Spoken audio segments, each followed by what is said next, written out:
What if I told you that every sorcerer in Jujutsu Kaisen is walking around with a deadly poison inside their body, and the only reason they survive is because they've learned to weaponize it? Cursed energy isn't just some mystical power source, it's the manifestation of humanity's darkest emotions, and understanding how it actually works reveals why some sorcerers become gods while others die before they can even manifest a technique. Cursed energy is the foundation of everything in Jujutsu Kaisen.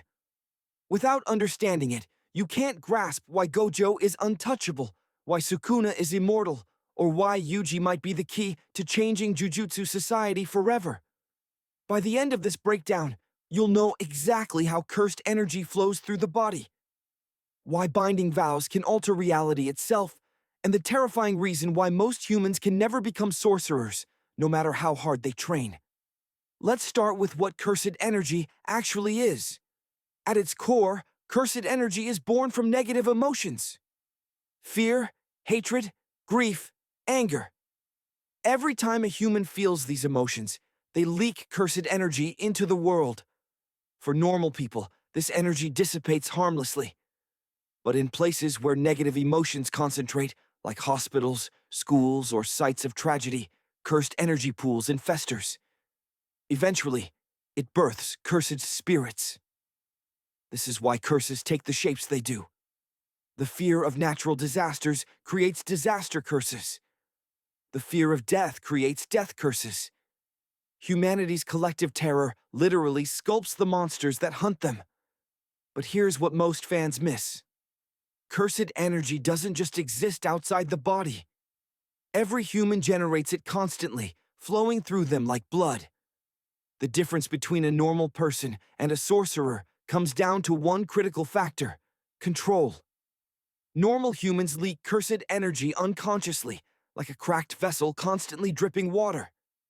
Sorcerers have learned to contain that energy, cycling it through their body, and then releasing it with intent.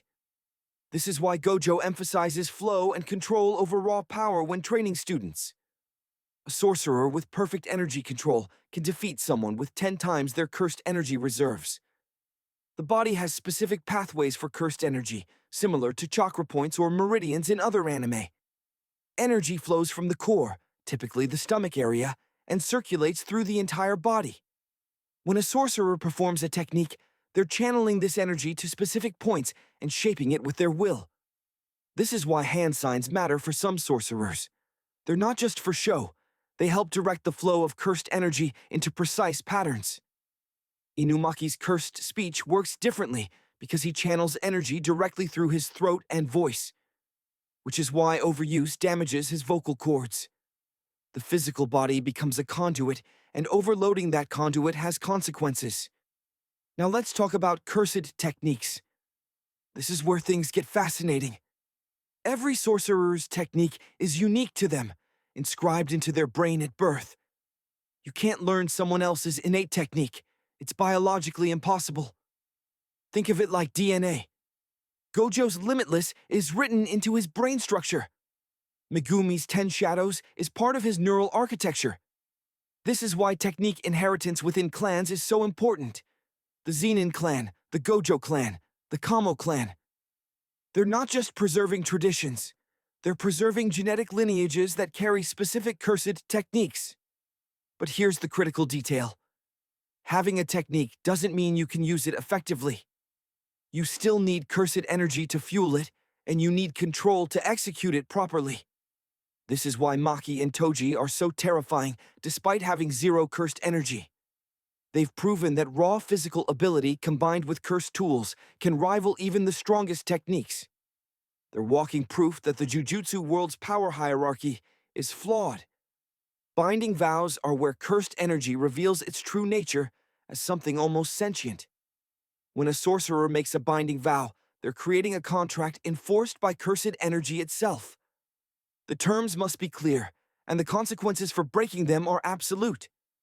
Sukuna's binding vow with Yuji, Nanami's self-imposed time restriction, Kusakabe's simple domain conditions.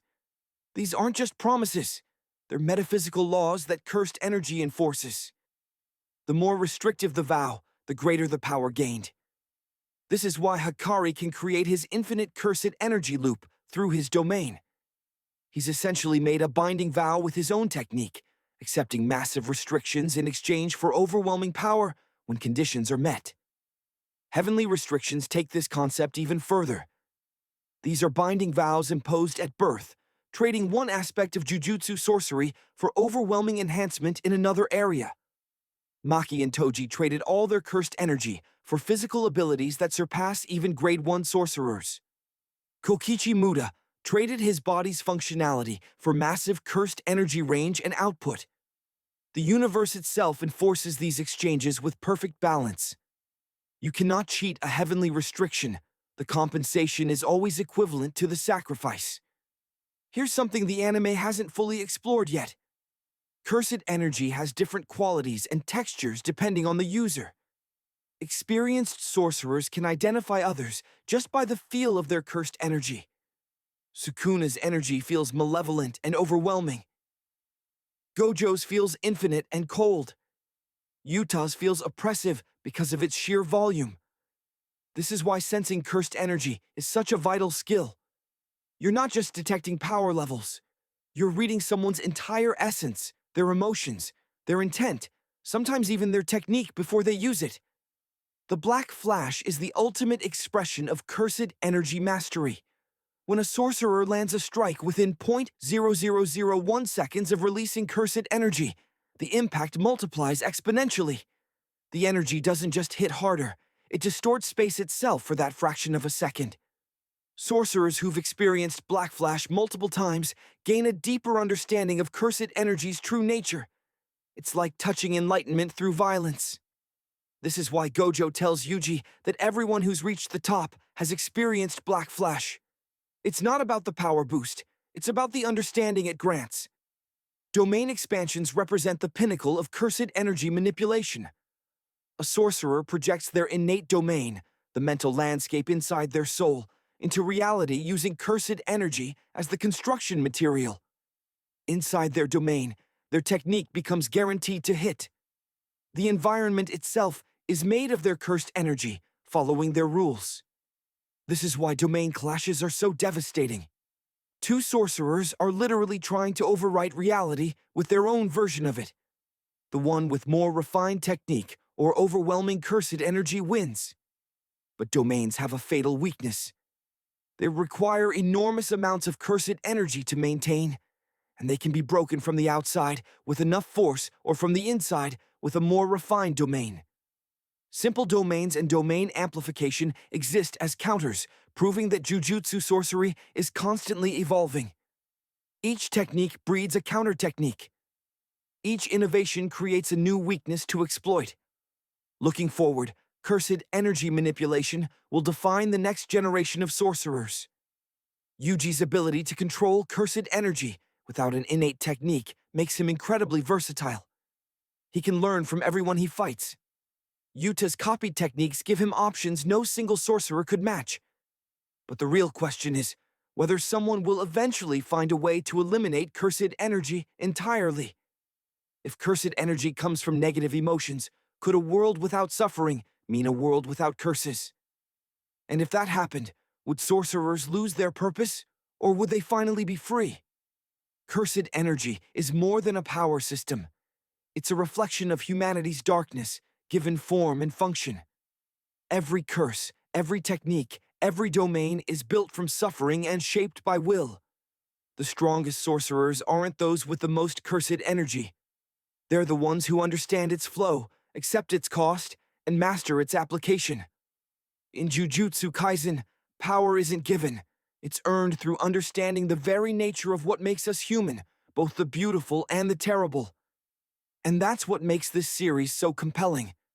The power system isn't just mechanics, it's philosophy made lethal.